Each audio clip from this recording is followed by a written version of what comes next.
What will you do about Iran's nuclear threat? Do you have any ideas that would make nuclear disarmament a reality, regardless of who is in power? And by that I mean whether or not the president is you or Obama or some fruitcake who comes along who likes war. Can you, in your term, come up with something that would disarm the world and for good?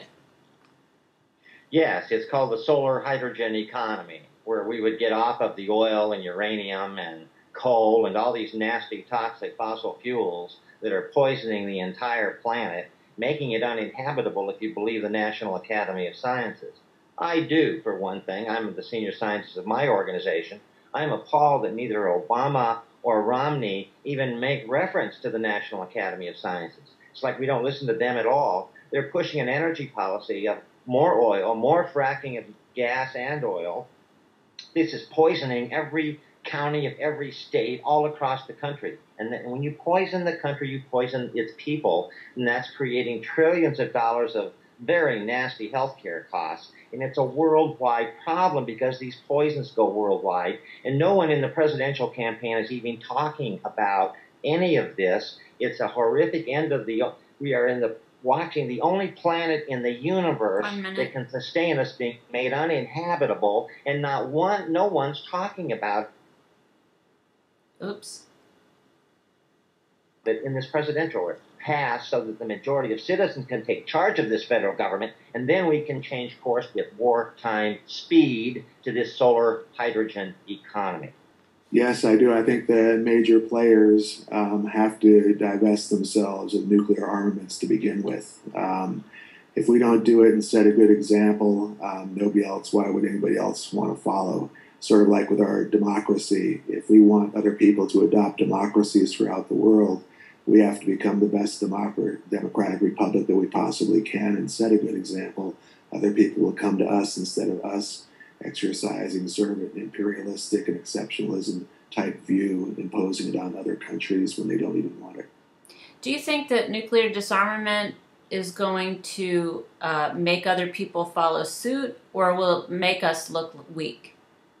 I think it will make other people follow suit. Can you expand on that a little?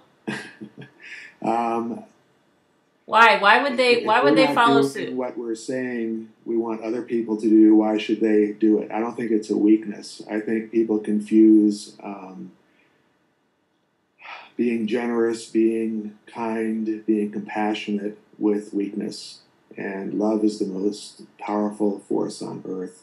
And I think we just haven't given it much of a chance. Harry, do you want to make a quick point about this, Judy? Yeah, absolutely. Because the nuclear contamination issue is the tip of the spear of poisoning the entire planet. There isn't one person, one animal, one dog, pig, chicken, or bacteria that hasn't got radiological poisons in it as a result of our nuclear programs. And that's another issue that's not talked about by anyone except the professors of medicine who I read, people like Professor John Goffman, that's Goffman, who was actually one of the principal scientists in the nuclear program in World War II. But he went to medical school afterwards to find out how toxic it is. And he's found out that 75% of the breast cancers in women come from the radiation they receive in their mammograms. Radiation is not safe. There is no safe dosage of this ionizing radiation. And Professor Goffman went to his grave trying to make that story known, and he was ignored, just like I've been ignored and many other scientists have been ignored. We don't listen to scientists. We listen to nutcases who don't even believe in evolution or biology. It's extraordinary, the situation we find ourselves in. Okay. Santa, do you want to address the radioactivity? Because it's not just that we're trying to disarm countries from the most dangerous type of warfare. It's that we're trying to keep our planet from having radioactivity spread around. It doesn't matter where you put off a weapon, it'll circulate. So do you want to address that? Or? Well, it's sort of like the whole subject when we were debating before about the environment. everything we do affects pretty much everybody else, whether it's the butterfly effect or some other euphemism for it. I agree with Harry. I think we're not paying enough attention to scientists who actually know what they're talking about, and unfortunately, it's a disservice to our own people here in the United States and everywhere throughout the world. So, since the pollution is already here to some degree, I think removing the nuclear aspect of things, we can do it not just with weapons, but with the way we use nuclear power. We're not even refining the refined nuclear materials as other countries like France, for example, do. Instead, we're trying to, it's become a huge storage problem, a pollution problem for us.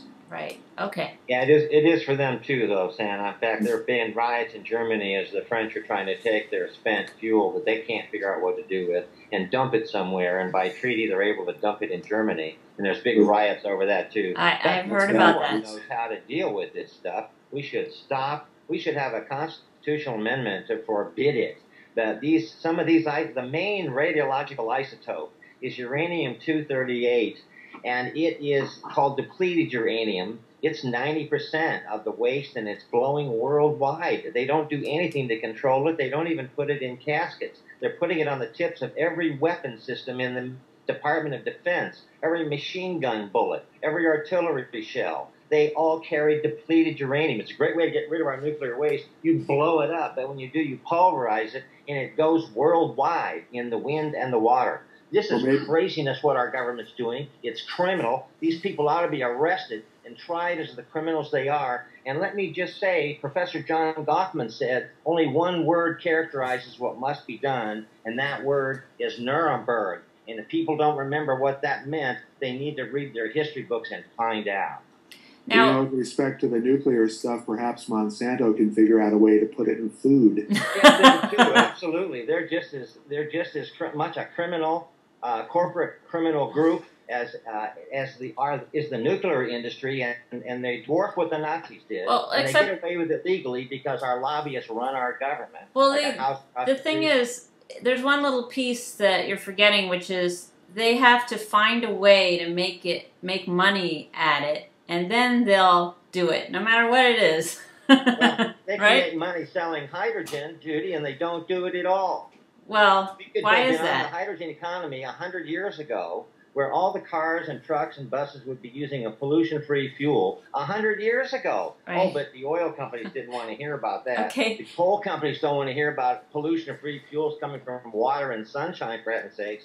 Oh, my heavens. So we still don't do it because the lobbyists get their way. They're putting all the money in the hands of a few corporations. But if we did this hydrogen business, those trillions of dollars would go to the American people. It would go to the American Treasury. And what a great business to be in. The fuel business. Everybody needs it. We're so off topic right now, but we're going to get... It's not, though. Think about it. A fuel that powers everything in our country that we can export worldwide will profoundly change the entire foreign policy of the United States. We don't need any more Arab oil or Iraq's oil or Canada's tar sands or anybody else's oil, because we're going to be making enough hydrogen from the wind and the water to export it worldwide forever. Although if we were producing it and successfully using it, they would learn how to do it too. So, they've known how to do it, Judy, for 200 years. I kid you not. But